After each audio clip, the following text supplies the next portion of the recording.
बच्चों, कैसे हो सभी? उम्मीद करता हूं सभी बहुत अच्छे होंगे।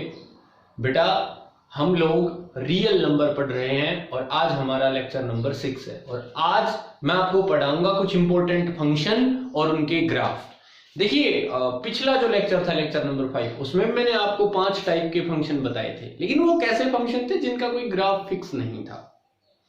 कल जो हमने पढ़ा था, कल मतलब लास्ट वर्किंग डे जो भी आपके पास वीडियो गया था, उसमें जो मैंने बताए थे वो क्या थे? पॉलिनोमियल थे, रैशनल फंक्शन था, ठीक है, रियल वैल्यूड फंक्शन था, इवन फंक्शन था, ऑड फंक्शन था। ये 5 थे। इंपॉर्टेंट कौन से थे? Main even function, odd function, बाकी पॉलिनोमियल भी आपने पढ़ रखा है, ठीक है बेटा। तो आज मैं उनके अलावा कुछ और इंपॉर्टेंट टाइप के फंक्शन करवाऊंगा, जितने कवर होंगे उतने। सबसे पहले मैं कुछ 5 इंपॉर्टेंट उठाऊंगा, ठीक है बेटा। उसके बाद समय मिला, वीडियो ज्यादा लंबी नहीं गई, तो मैं 1-2 फंक्शन और भी करवाऊंगा टाइप, ठीक है। तो अब डिस्कस करते हैं बिना किसी देरी के some important functions and their graph. इसमें सबसे पहले नंबर के ऊपर बेटा ये समझ लो कि आगे आगे फंक्शन का सिर्फ नाम मिलेगा क्वेश्चन में, ठीक है। अब जिसने ये टाइप समझ ली कि भाई ये नाम मतलब ये फंक्शन है, फिक्स है ये फंक्शन, कोई ज्यादा फेरबदल नहीं आता इसमें। सबसे पहला है आइडेंटिटी फंक्शन। आइडेंटिटी फंक्शन सबसे पहले नंबर के ऊपर मैं आपको बताने जा रहा हूं, आइडेंटिटी फंक्शन, ठीक है भाई। तो बहुत simple, y is equal to, y को ही fx भी कह देते हैं, is equal to x। Simple, y is equal to x। ये फंक्शन आइडेंटिटी फंक्शन है। आइडेंटिटी क्यों है? क्योंकि देखिए, आपको पता है जैसे जैसे x बदलते हो वैसे वैसे y की वैल्यू बदलती है। तो ये एक ऐसा फंक्शन होता है आइडेंटिटी फंक्शन जिसमें x को जितना रखोगे उतना ही आपको y यानी कि fx मिलेगा। x को आप 1 रखिए, तो x अगर 1 है तो y बराबर भी कितना है? 1। x अगर 2 है तो y बराबर भी हमारे पास कितना है बेटा? 2। x अगर हमारे पास 3 है तो y भी कितना है? 3, ठीक है। अब अगर मैं थोड़ा सा पीछे ले जाऊं आप सभी को, तो मैंने टाइप ऑफ रिलेशन में बताया था आइडेंटिटी रिलेशन। क्या बताई थी? आइडेंटिटी रिलेशन क्या थी? Only A belongs to R for every A belongs to A set, बताई थी ना। ये देखिए, यानी एक ऐसी रिलेशन जिसमें केवल खुद का पेयर खुद के साथ बने, यानी 1 1 2 2 3 3 4 4। और एक बात बताइए, फंक्शन क्या है? फंक्शन एक स्पेशल टाइप की रिलेशन ही तो है। तो जो आइडेंटिटी रिलेशन है, अगर वो फंक्शन की कंडीशन को सेटिस्फाई करे, यानी कौन सी कंडीशन को? Each and every element of first set, कि भाई पहले वाले सेट का हर एलिमेंट पेयर बनाएगा, have a unique image in second set, और दूसरे सेट में केवल एक इमेज बनाएगा, हर एलिमेंट केवल एक इमेज बनाएगा। समझ गए मेरी बात? हर एक एलिमेंट पेयर बनाएगा और एक एलिमेंट केवल एक इमेज बनाएगा। अगर इस कंडीशन को सेटिस्फाई कर दे कोई रिलेशन, तो वो फंक्शन बन जाती है। तो जो आइडेंटिटी रिलेशन होती है वही आइडेंटिटी फंक्शन होता है। सिंपल, ठीक है बेटा। तो आइडेंटिटी फंक्शन क्या है? y is equal to x या fx is equal to x, ये आइडेंटिटी फंक्शन है। यहां x को 1 रखो, y भी 1 मिलेगा। x को जितना रखोगे y भी आपको उतना ही मिलेगा, 1% भी अलग नहीं हो सकता। अब मैं इसका ग्राफ बनाता हूं। देखिए, ग्राफ आप सभी को बनाना आता है। जब आपसे फंक्शन ही दे दिया जाए तो ग्राफ बनाने में तो मेरे ख्याल से किसी बच्चे को कोई परेशानी नहीं होगी। फिर भी ये थोड़ा आसान है। 0 1 2 3 4 1 2 3 एंड 4, -1 -2 -3 -1 -2। नेगेटिव भी रखोगे तो बेटा देखो ना, x को अगर आप 0 रखोगे तो y भी 0 रहेगा। कोई नेगेटिव नंबर रख लो, जैसे x को आपने रखा -1 तो y बराबर -1। तो अगर मैं बात करूं, ये x एक्सिस है, इस पे x की वैल्यू चलेंगी, इस पे y की, इस तरफ पॉजिटिव x, इस तरफ पॉजिटिव y, इस तरफ नेगेटिव y, इस तरफ नेगेटिव x। अब बताइए, x -1 y भी -1, x 0 y भी 0, x1 y1, x2 y2। ये देखिए, ये सारे पॉइंट मिला दीजिए। ये ग्राफ है किसका? y is equal to x का, यानी आइडेंटिटी फंक्शन का ग्राफ है। ठीक है बेटा, तो बहुत ही simple identity function y is equal to X, इसमें बहुत ज्यादा टेंशन लेने की जरूरत नहीं है, बिल्कुल आसान सा है। ठीक है, अब दूसरे नंबर पे हम स्टडी करेंगे कांस्टेंट फंक्शन। अब मैं आपको बताऊंगा दूसरे नंबर पे कांस्टेंट फंक्शन। कांस्टेंट फंक्शन क्या होता है? देखिए कांस्टेंट फंक्शन क्या है मेरे बच्चों, ये भी बिल्कुल आसान है, जैसा नाम वैसा फंक्शन। कांस्टेंट मतलब जो ना बदले, और बेटा कौन नहीं बदलना चाहिए? y, क्योंकि फंक्शन y या fx एक चीज लिखूंगा इज इक्वल टू कांस्टेंट। ये जब कांस्टेंट रहे, ये क्या रहे बेटा? कांस्टेंट रहे, तो ऐसे फंक्शन को कांस्टेंट फंक्शन कहते हैं। जैसे मतलब जैसे y is equal to fx कहूं मैं, इसे इज इक्वल टू आ गया मान लीजिए 7। तो अब देखिए x को रखिए 1, तो यहां तो x है ही नहीं रखने के लिए, है ना, तो y कितना आएगा? 7 ही आएगा। x को रखिए आप 2, तो भी y कितना आएगा? 7 का 7 रहेगा। x को रखिए आप 3, तो भी y कितना रहेगा? 7 रहेगा। यानी ये ऐसा फंक्शन है जिसमें y की वैल्यू बदल ही नहीं सकती, y की वैल्यू फिक्स रहेगी, कांस्टेंट। तो अगर मैं इसका ग्राफ बनाऊं बेटा, अगर इसका ग्राफ बनाऊं तो कैसा ग्राफ बनेगा?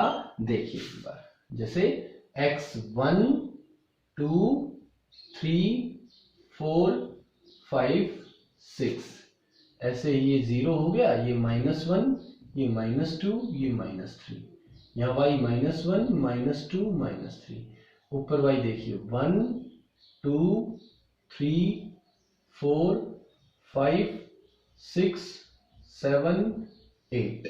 ठीक है, अब देखिए x को आप कुछ भी रख लो, y की वैल्यू फिक्स कितनी रहेगी? 7। x मैंने 0 लिया, x मान लो हमने पहले 0 ले लिया, x 0 लूंगा तो भी y कितना रहेगा? 7, क्योंकि फंक्शन है y इज इक्वल टू 7। तो 0 पे भी कितनी वैल्यू? 7, 1 के ऊपर भी कितनी? 7, 2 के ऊपर भी कितनी? 7। तो ये ग्राफ ऐसे बन गया इसका, parallel to x axis, parallel to x axis. मतलब x को आप कितना भी लो, y की वैल्यू फिक्स रहेगी 7। तो y अगर फिक्स है 7, y बदलेगा तो ग्राफ ऊपर या नीचे जाएगा। तो बेटा इस तरफ x बदल रहा है, x, और y बदलता है या तो ऊपर की तरफ जाने पे या नीचे की तरफ जाने पे। तो ये तो ऐसे ऐसे चलेगा, ठीक है ना, क्योंकि y बदल नहीं रहा, हर जगह पे y कितना है? 7। तो ऐसा ग्राफ बन गया इसका। कोई फंक्शन आ जाए, मान लीजिए आपके पास fx इज इक्वल टू 3। अब fx इज इक्वल टू 3 का मतलब y ही कहूंगा, इस चीज को y ही कहते हैं। भाई x को कुछ भी रखो आप, x को रखो 0, तो f ऑफ 0, x को 0 रखा तो भी कितना? 3। x को रखो आप कितना? 1, तो f ऑफ 1 भी कितना? 3। x को आप रखो 2, तो f ऑफ 2 भी कितना? 3। तो सिंपल, 0 पे भी वैल्यू 3, 1 के ऊपर भी वैल्यू 3, 2 पे भी वैल्यू 3, सब पे 3 रहेगा। तो ये ग्राफ आ जाएगा। तो ये ग्राफ है किसका? y is equal to fx is equal to 3। कोई एक चीज लीजिए, fx इज इक्वल टू 3 कर लो, चाहे y is equal to 3। Similarly ये किसका? y इज इक्वल टू 7 का ग्राफ है। ठीक है बेटा, तो कोई भी फंक्शन कैसा? y is equal to constant, यानी c लिख देता हूं मैं यहाँ, c फॉर कांस्टेंट। ऐसा कोई भी फंक्शन क्या कहलाएगा? कांस्टेंट फंक्शन कहलाएगा। ठीक है बेटा, बिल्कुल आसान सा है कांस्टेंट फंक्शन। आगे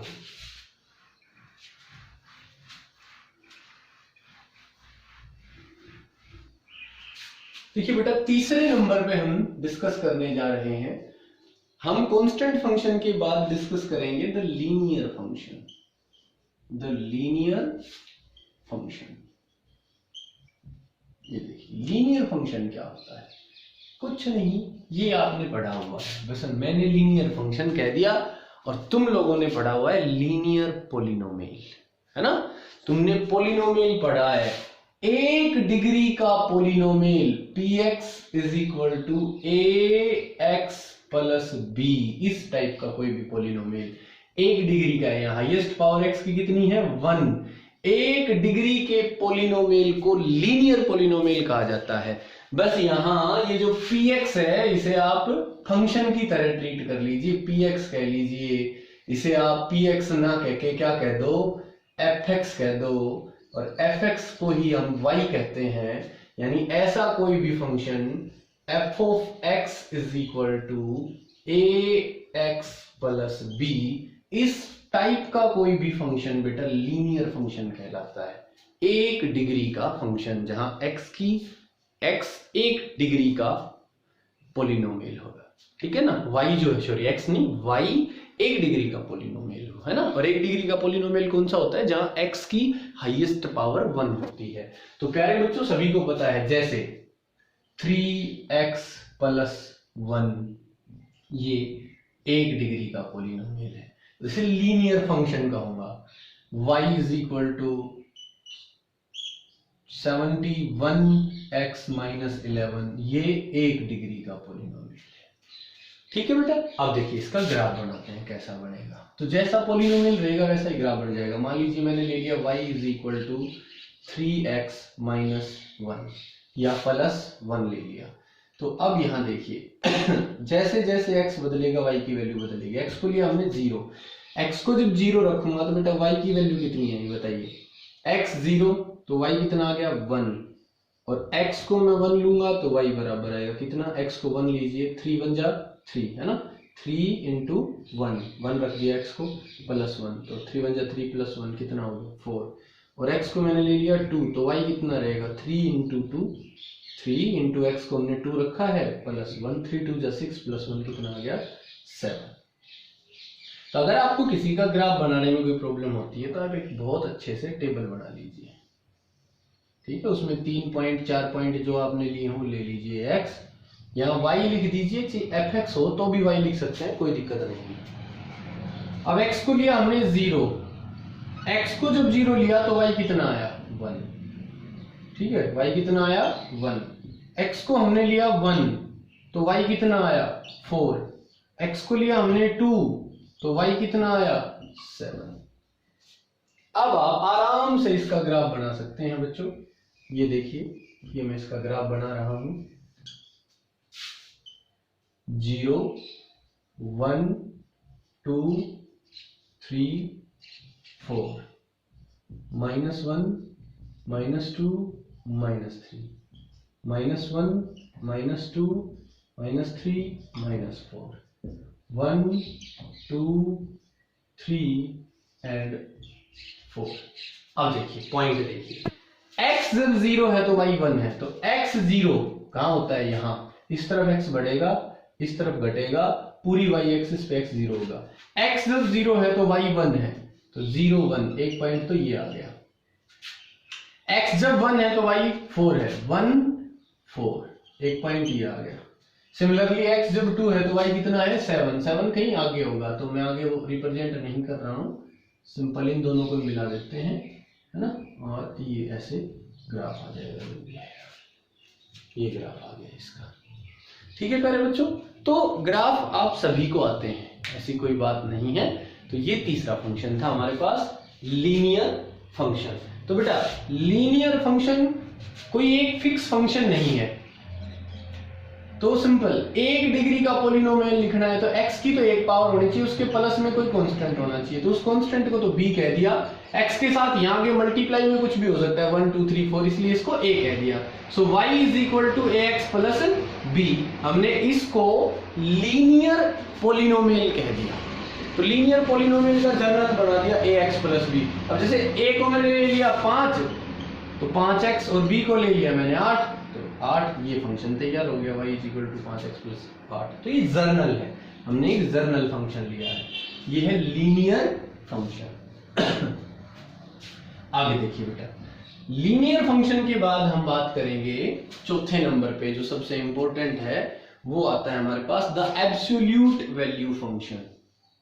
क्या आया बेटा, द एब्सोल्यूट वैल्यू फंक्शन।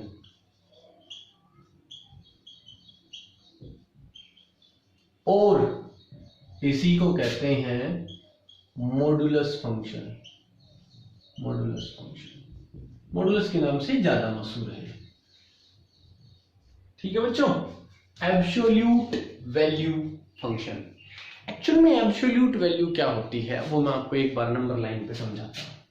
जैसे हमारे पास ये कोई नंबर लाइन है, यहां हम कहते हैं 0 है, राइट हैंड की तरफ बढ़ोगे तो पॉजिटिव रहेंगे, ये डिस्टेंसेस पॉजिटिव रहेंगी, और लेफ्ट हैंड की तरफ इस तरफ आओगे तो डिस्टेंसेस क्या रहेंगी, नेगेटिव रहेंगी।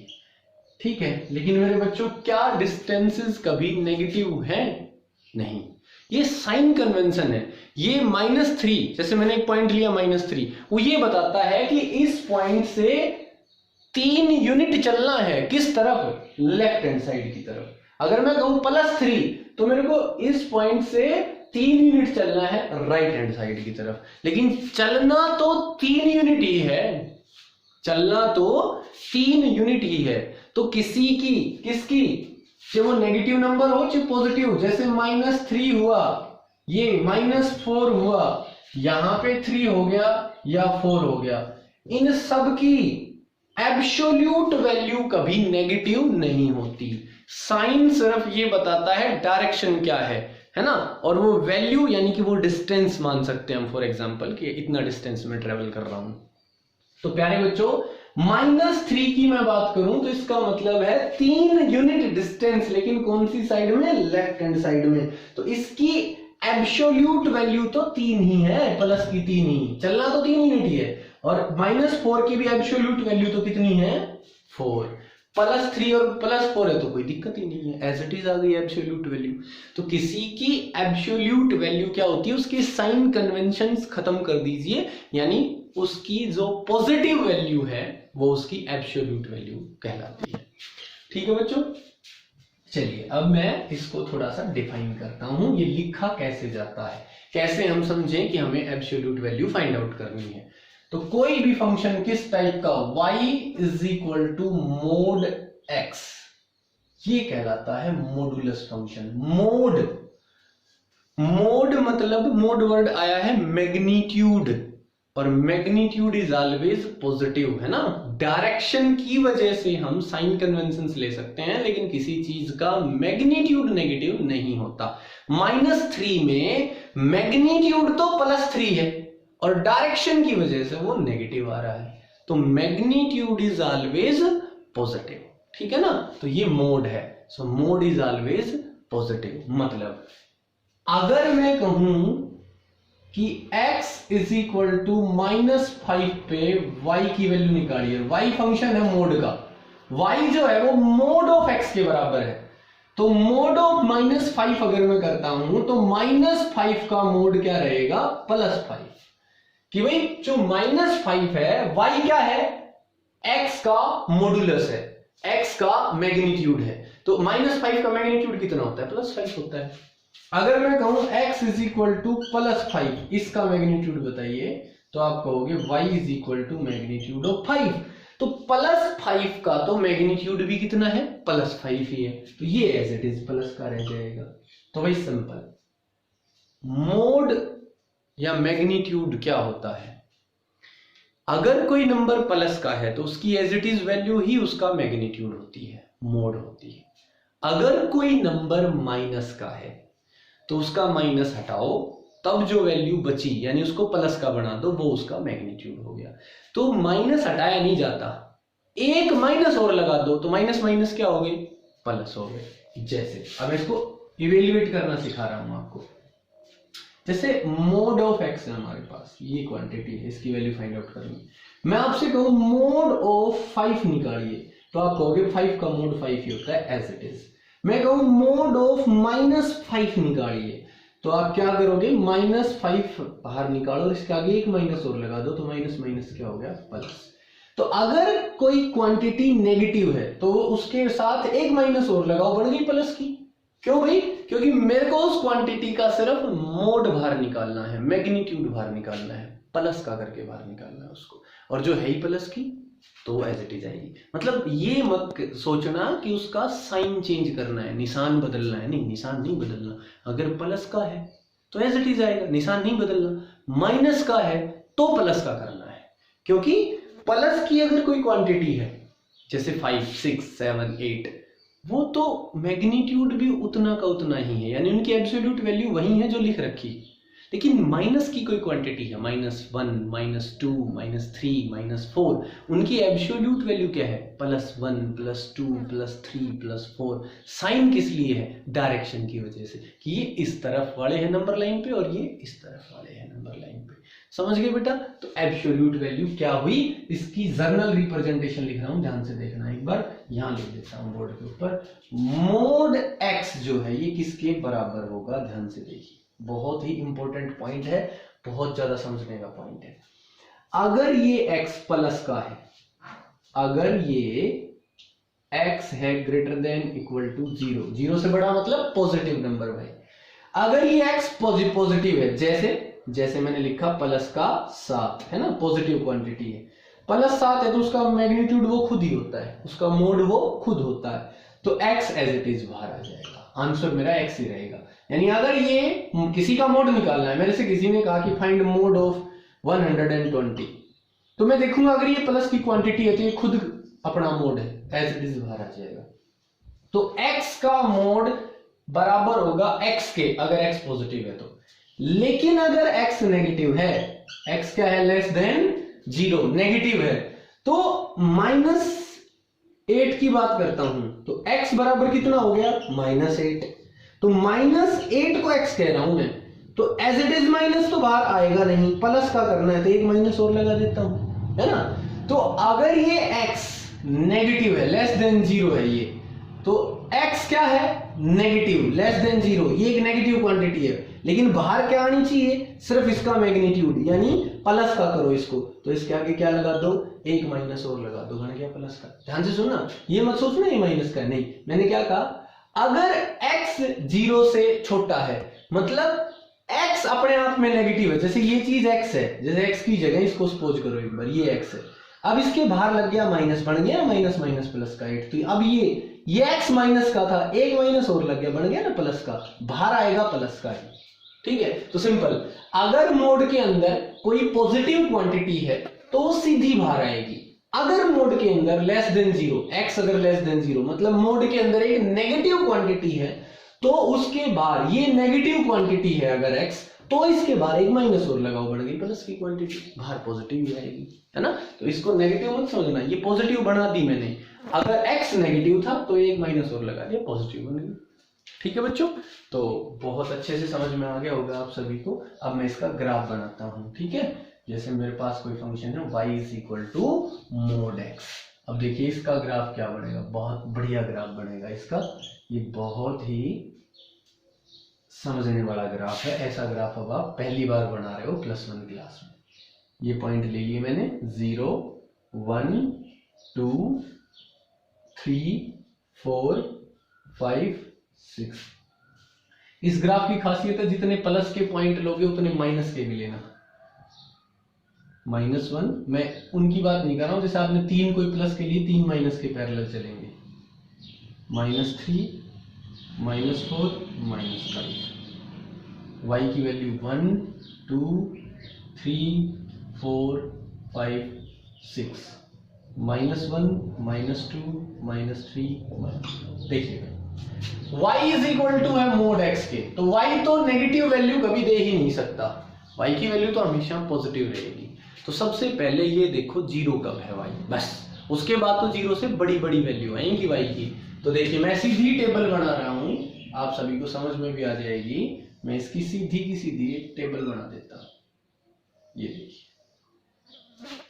देखिए x y, और मैं टेबल को बिल्कुल बीच से शुरू करूंगा बेटा, मैं टेबल को बिल्कुल बीच से शुरू करूंगा और थोड़ा सा इस तरफ ही रखूंगा मैं एक्स वाई को, मैं ज्यादा पॉइंट लेना चाह रहा हूं।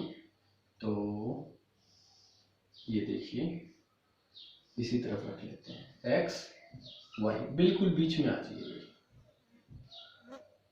बिल्कुल बीच में आ गए। 0 कब है, x अगर 0 है, x को यहाँ 0 रखूंगा तो y भी कितना आएगा भाई, 0, x 0 y 0, ठीक। अब जहां 0 है ना, जिस x पे ये 0 है उससे एक आगे जाओ एक पीछे आओ, आगे x कितना है 1, पीछे कितना है -1। अब बताइए x को रखा 1 तो y इज इक्वल टू हो गया मोड ऑफ 1, और 1 का मोड भी कितना आएगा 1, तो ये भी 1 है ना। -1 रख दिया भाई मैंने, तो -1 का मोड भी क्या आएगा +1, सेम वैल्यू देगा ये। यानी जिस पॉइंट पे 0 देता है उससे एक आगे एक पीछे सेम वैल्यू, इससे एक आगे 2 पे भी 2 देगा, और इससे एक पीछे -2 पे भी कितनी देगा 2 ही देगा। अब देखो इसका ग्राफ कैसे बनेगा, शुरुआत यहां से करना जहां 0 है, तो x 0 तो y भी कितना 0, ये पॉइंट आ गया भाई इसका, बिल्कुल सेंट्रल पॉइंट है। x 0 तो y भी कितना बेटा 0। अब देखिए x1 तो y1, x1 तो y भी कितना 1, और x -1 तो भी y1, -1 पे भी कितना 1, x2 तो y2, x -2 तो भी y2, 3 पे 3 और -3 पे भी 3। तो बेटा जितना ग्राफ इस तरफ जाएगा उतना का उतना ग्राफ इस तरफ आएगा, यानी y की वैल्यू जितनी प्लस वाले x के लिए होगी उतनी की उतनी माइनस वाले x के लिए वही सेम वैल्यू जाएगी, वही सेम वैल्यू। ठीक है बच्चों, ये इसका ग्राफ हो गया। बहुत आसान है, बिल्कुल भी मुश्किल नहीं है। ठीक है बच्चों, उसके बाद जो इंपॉर्टेंट फंक्शन बचा है वो एक और इंपॉर्टेंट बच रहा है, वो है ग्रेटेस्ट इंटीजर फंक्शन। आज का 5वां फंक्शन है और बहुत ही इंपॉर्टेंट है, ग्रेटेस्ट इंटीजर फंक्शन। तो बेटा एक और है 5वें नंबर पे हमारे पास, और वो है the greatest integer function. The greatest integer function, देखिए ग्रेटेस्ट इंटीजर फंक्शन का क्या मतलब होता है। इसकी डेफिनेशन है नियरेस्ट स्मॉलर इंटीजर। ये देखिए, ये लॉजिक थोड़ा सा अजीब लगा होगा आपको। फंक्शन का नाम ग्रेटेस्ट इंटीजर फंक्शन और आंसर है नियरेस्ट स्मॉलर इंटीजर। देखिए क्या होता है ये फंक्शन, ऐसा होता है y इज इक्वल टू, इसे मैं fx कहूं, इज इक्वल टू ऐसे लार्ज ब्रैकेट के अंदर x को लिख दो। ये है ग्रेटेस्ट इंटीजर फंक्शन। जैसे मॉडुलस फंक्शन किसी भी x का सिर्फ मैग्नीट्यूड बाहर निकालता था, है ना, साइन लेके नहीं आता था बाहर, प्लस ही करता था उसको, प्लस का है तो भी प्लस का, माइनस का है तो भी प्लस का। ये इंटीजर ही बाहर निकालेगा और कुछ बाहर नहीं निकालेगा। यानी अगर मैं इसकी वैल्यू निकालूं इस फंक्शन की at x is equal to 1, तो ये कहेगा f of 1 is equal to हुआ ग्रेटेस्ट इंटीजर फंक्शन 1, तो 1 बाहर आ गया इंटीजर। लेकिन अगर मैंने वैल्यू निकाली x इज इक्वल टू 1.23 पे, तो f ऑफ 1.23 क्या हुआ ग्रेटेस्ट इंटीजर, जहां x है उसकी जगह क्या रख दिया 1.23, तो भी ये बाहर 1 ही निकालेगा, इंटीजर बाहर निकालेगा, पॉइंट के बाद वाला बाहर नहीं निकालेगा, पॉइंट के बाद वाला बाहर नहीं निकालेगा, इंटीजर बाहर निकालेगा। अब कौन सा इंटीजर बाहर निकलेगा वो मैं समझाता हूं। उसके लिए ये वर्ड यूज किया है मैंने, nearest smaller integer, greatest integer function x। अब बन गई डेफिनेशन, ये देखिए y इज इक्वल टू, अब ये प्रॉपर डेफिनेशन है, ये देखिए y is equal to greatest integer function x, और इसकी डेफिनेशन है ये किसके बराबर है, ये बराबर है नियरेस्ट स्मॉलर इंटीजर। मतलब इसके अंदर जो भी x है, इसके अंदर जो भी x है, जैसे 5.921 है, तो बाहर क्या आएगा नियरेस्ट स्मॉलर इंटीजर।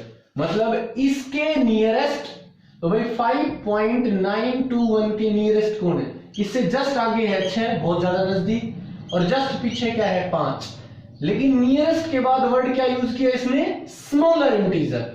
तो इसके नियरेस्ट लेकिन कौन सा वाला, स्मॉलर वाला, तो बाहर क्या आएगा 5 आएगा, बाहर क्या आएगा बेटा 5 आएगा, नियरेस्ट स्मॉलर इंटीजर, ये बाहर आएगा 5। ठीक है, तो प्यारे बच्चों ग्रेटेस्ट इंटीजर फंक्शन नाम क्यों पड़ा फिर इसका, वो मैं बताता हूं आप सभी को। ग्रेटेस्ट इंटीजर फंक्शन नाम क्यों पड़ा, इसको ग्रेटेस्ट इसलिए कहा गया कि ये जो भी वैल्यू है 8.213, कोई भी वैल्यू है, यहां सबसे इससे छोटे छोटे जो इंटीजर हैं उनमें से सबसे बड़ा कौन सा है? तो इससे छोटे इंटीजर क्या है? 8, 7, 9, 6, 5 है ना, ये है। उनमें सबसे बड़ा 8 है, लेकिन इससे तो क्या है? छोटा है, इससे जस्ट छोटा है। इससे छोटे बहुत से इंटीजर हैं, उनमें सबसे बड़ा कौन है? जो इससे जस्ट स्मॉलर है, इससे जस्ट स्मॉलर है, यानी 8 है ना। इससे छोटे इंटीजर हैं बहुत ज्यादा, ये रहे, देखिए देखिए, मैं नंबर लाइन बना रहा हूं, बहुत अच्छे से समझ में आएगा आपको। ये देखिए 1, 2, 3, 4, 5, 6, 7, 8, 9, 10 और ये रहा 8.231 जो भी है 213। अब देखो, इससे छोटे छोटे इंटीजर कौन से हैं? इनफाइनाइट है। उनमें सबसे बड़ा कौन सा होगा? जो इसके सबसे नजदीक है। इससे छोटा लेकिन सबसे नजदीक वाला छोटा, ये इन रिमेनिंग्स में सबसे बड़ा होगा, इसलिए क्या नाम दिया? Greatest integer. ग्रेटेस्ट इंटीजर कौन सा? ग्रेटेस्ट इंटीजर किनमें से सबसे बड़ा इंटीजर? वैसे तो आप सबसे बड़ा इंटीजर लिख ही नहीं सकते, बताओ कितना लिखोगे? इन्फिनिटी तक चले जाओ। किसमें सबसे बड़ा इंटीजर? इससे छोटे जितने भी इंटीजर हैं, तो इससे छोटे जितने भी इंटीजर हैं उनमें सबसे बड़ा, इसलिए तो नाम पड़ा ग्रेटेस्ट इंटीजर फंक्शन। समझ गए? और लिखने का तरीका बिल्कुल सिंपल है। वो कब मिलेगा? जब इससे नियरेस्ट और इससे छोटा इंटीजर बाहर लोगे, तो नियरेस्ट स्मॉलर इंटीजर। ठीक है बेटा। अब जैसे इसी तरीके से अगर मैं आपको कहूं फाइंड द वैल्यू ऑफ 9.2 या 9.999, तो बाहर क्या आएगा? 9 आएगा। अगर मैं कहूं -8.882, तो बाहर कितना आएगा? इससे छोटा इंटीजर क्या है? -9 है। बेटा गलती मत कर लेना -8 लिखने की। आप नंबर लाइन पे आ जाओ। नंबर लाइन बताता हूं आप सभी को। ये रही नंबर लाइन। इस नंबर लाइन में चलता हूं। जैसे ये था हमारे पास, यहाँ मान लीजिए 0 है, यहाँ -1, -2, -3, -4, -5, -6, -7, -8, -9, -10, -11, -12, -13 है ना। अब -8.8 ये रहा, -8.882 ये रहा। इससे छोटे इंटीजर ये रहे, इससे जस्ट छोटा कौन सा है? -9। तो आंसर क्या रहेगा? -9।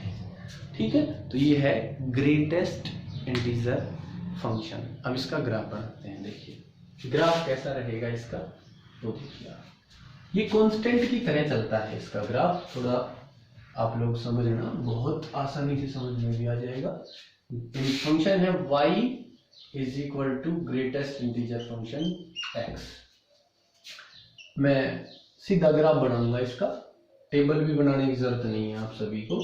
देखिए बस ये है जैसे 0, ये है 1, ये है 2, ये है 3, ये 4 और ये है हमारे पास 1, ये 2, ये 3 और ये 4। ऐसे नीचे भी बढ़ जाएगा। अब देखिए मैंने क्या किया, इसमें 0 रखा। x को क्या रखा मैंने? 0 रखा सबसे पहले। तो y बराबर कितना आया भाई बताना। 0 रखूंगा तो भी 0 आएगा, 0.1 रखूंगा तो भी 0 आएगा, 0.2 रखूंगा तो भी 0 आएगा, 0.999 भी रखूंगा तो भी कितना आएगा? 0। जैसे ही मैं 1 रखूंगा तो बाहर कितना आएगा? 1। जैसे ही मैं 1.1 रखूंगा तो भी 1, 1.21 रखूंगा तो भी 1, चलते चलते 1.999 भी रखूंगा तो भी बाहर कितना आएगा? 1।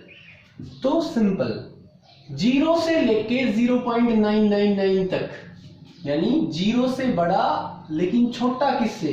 1 से। 1 के बराबर लेते हैं तो 1 बाहर आ जाएगा। 1 से छोटे ये नंबर है, ये सारे 1 से छोटे हैं, तो बाहर कितना रहेगा? y की वैल्यू तो 0 ही रहेगी। तो सिंपल 0 पे भी y 0, 0.1 पे भी 0, 0.2 पे भी 0, तो y 0 ही रहेगा। ये देखिए 1 को शामिल मत करो, 1 को शामिल मत करो, क्योंकि 1 के ऊपर तो इसने वैल्यू दी है कितनी? 1। शामिल जिसको नहीं करते उसको ऐसे कर दो, शामिल करते हो उसको डार्क भी करो, है ना, सर्कल को डार्क भी कर दो। तो बहुत सिंपल, 0 पे भी y की वैल्यू 0, y ऊपर बढ़ेगा नीचे घटेगा, इस पूरी लाइन पे y 0 रहेगा। अच्छा, x को लिया मैंने 1 तो y की वैल्यू भी कितनी आएगी 1, x को लिया 1.1 तो भी 1, 1.2 तो भी 1, 2 के ऊपर कितनी आएगी 2, और 2 से छोटे पे, तो 2 को मत लो, 2 से छोटे पे 1 ही आएगी, तो y 1 ही रहेगा। ऐसे चलेगा ग्राफ इसका, है ना। x जब 1 से लेके 2 तक रहेगा तो y की वैल्यू 1 ही बार आएगी। ऐसे ही अगर मैं इसके अंदर क्या रखूं बेटा, 2 से लेके 2 से और 2.99 तक का कोई भी नंबर रखूंगा तो बाहर क्या आएगा 2, तो 2 के ऊपर कितनी वैल्यू आई 2, 2 से 2.99 मतलब 3 तक, 3 को शामिल मत करो, जिसको शामिल नहीं किया उसको ऐसे सर्कल। ऐसे 3 के ऊपर एग्जैक्ट 3 के ऊपर वैल्यू आएगी 3, 4 तक 3 ही रहेगी वैल्यू, है ना, y 3 ही रहेगा, y ऊपर बढ़ेगा नीचे रहेगा, ऐसा ग्राफ बनेगा इसका। तो ये है ग्रेटेस्ट इंटीजर फंक्शन। ठीक है बेटा, तो जो सबसे इंपॉर्टेंट थे वो मैंने करवा दिए हैं। ठीक है बेटा, तो आशा करता हूं आप सभी को बहुत अच्छे से समझ में आया होगा।